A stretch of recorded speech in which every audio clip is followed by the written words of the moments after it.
Kate. Welcome back to my YouTube channel. In this clip, I wanted to talk to you about an idea that was inspired as I was watching an episode of Law and Order SVU, which is one of my favorite TV shows, probably after Judge Judy. So I'm sitting there watching this episode. In this episode, there's a character who I think is based on Ann Coulter, the conservative author and pundit. You know, she has some very challenging views, and so she's speaking at Hudson University, and you got the kids, not Ann Coulter, the character in the program, got the kids from the right and the kids from the left coming together, and they clash, and this whole political firestorm ensues. And then you get the police because there's a horrible crime, and then the court system, and it's all set against the backdrop of New York City, which is probably one of my favorite places on the planet. And I'm looking at people and thinking about this depiction of these very real experiences that people have every day, and these visceral reactions that people have to the things that they go through. And I'm thinking about the way that people consider consciousness and what role it might play in their day-to-day lived experiences. So for a lot of people, because mind metaphysics is a concept that they, let's say, conflate with things like Christianity, Islam, Judaism, paganism, whatever it is, other ideas, because they think of it as an idea among other ideas, they don't always see what role it plays in their day-to-day lived experience. What I'm saying in this clip is that consciousness is the fundamental basis of everything. It's the thing that makes all of those experiences and events happen. It's the thing that gives structure to all of the circumstances and conditions that we can perceive. And mind metaphysics is the tool that we use to engage with consciousness. It helps us, enables us to understand what consciousness is and how we can use it and how we're supposed to use it. So it's not an idea among other ideas. It is the fundamental basis of absolutely everything. Okay, so right now I'm sitting in my living room talking to you on my phone. That's consciousness. You may be watching this on your computer or on your phone or tablet, whether that is consciousness. You might be listening to the president speaking. That is consciousness. You might hear your neighbors arguing. That is consciousness. Everything is consciousness. There is absolutely no aspect of the human experience that is separated from consciousness. This is not something that you're trying to make a part of your life. It is the source of your life. And so when you begin to think about it in those terms, your relationship to consciousness changes.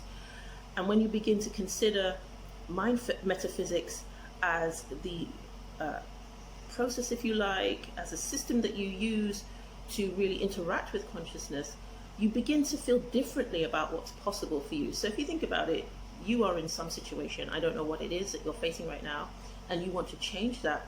There's no point me teaching you any kind of manifestation technique. That isn't going to change your situation. You need to use the spiritual language of emotion and tell consciousness what shape to take. We've already done that. The physical world around us is already the demonstration of how we have been using consciousness, the way in which we've been telling consciousness what shape to take. It is formless, infinite creative potential. And our human emotion is a language that we use to tell it what to do. We manipulated it in that way. It also communicates with us and gives us our desires, and we need to learn how to interpret those desires. And again, that's done through our feeling or using our emotional apparatus, and then we make things happen through the conscious use of imagination, which I'll touch on in subsequent clips.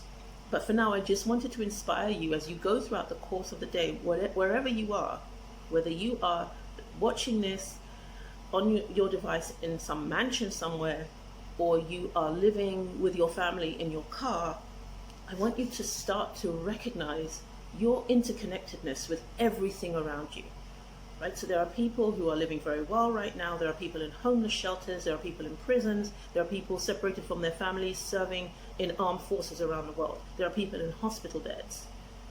All of those things are consciousness.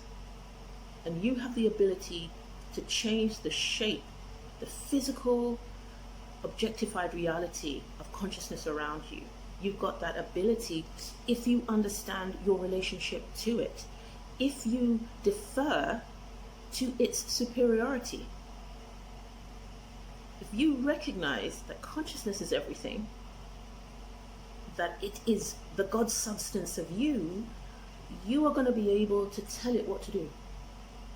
You are going to be able to tell it what to do and to change your life. So today, I don't know if I've said this already, As you go throughout the course of the day, just look around you. Every time you make a cup of tea, you switch on your computer, you take the dog for a walk, you water the plants, you talk to someone in the visiting room, wherever you might be in some institution. It is all consciousness. If you are a young person writing in your diary, thinking that no one is listening to you and no one understands what you're going through, that is consciousness in operation. That's consciousness. I don't know what you are going through, as I said already. You might be a queer person, frightened about coming out to your family. You might be someone who wants to break away from your family culture, tradition, religion. You might be doing anything. You might be a woman who's pregnant and scared to let other people know, or contemplating an abortion. All of that is consciousness. You might be looking at a stack of bills and thinking, oh my goodness, I might as well jump from some roof somewhere because this is it for me. All of that is consciousness. I want us to start with that premise before we try to tackle changing those things. I want us to understand that all of those things are consciousness. It's just a neutral, infinite source of creative potential, waiting to hear from you what shape it should take. This has got nothing to do with whether you're good or bad, tall, short, slim, overweight, left-handed, right-handed, female, male, any other variation on that. It doesn't matter. We are all the same substance. We have a role in the global cast of characters, and the film can't work without us. This drama can't unfold without us. And so it's waiting for you to figure a few things out. So before we start the process of learning how to communicate with consciousness, we need to understand what we are. I mean, a quantum physicist could explain beautifully how physical things, whether seen or unseen, break down into these fundamental constituent parts. Well, those fundamental constituent parts require a source origin, have a source origin. I think I'm saying that right. Okay, and that source origin is consciousness. So I'm saying it over and over and over again. I just feel inspired to say these words to you over and over and over again. Consciousness, consciousness, this is consciousness. In front of me there's a coffee table, that's consciousness. My TV on the wall, that's consciousness. Consciousness, consciousness, consciousness all around me. I'm breathing it in. It is me. It's these clothes I'm wearing. It's my wedding ring, my glasses, my cute little hairstyle. It's the artwork on the wall behind me. It's the fact that I have no food to eat today. It's the fact that I've just lost my loved one to coronavirus. I haven't personally, but I know so many people have experienced loss. All of that is consciousness. What does that mean? Start the process by asking yourself what this all means. I'll see you in the next clip.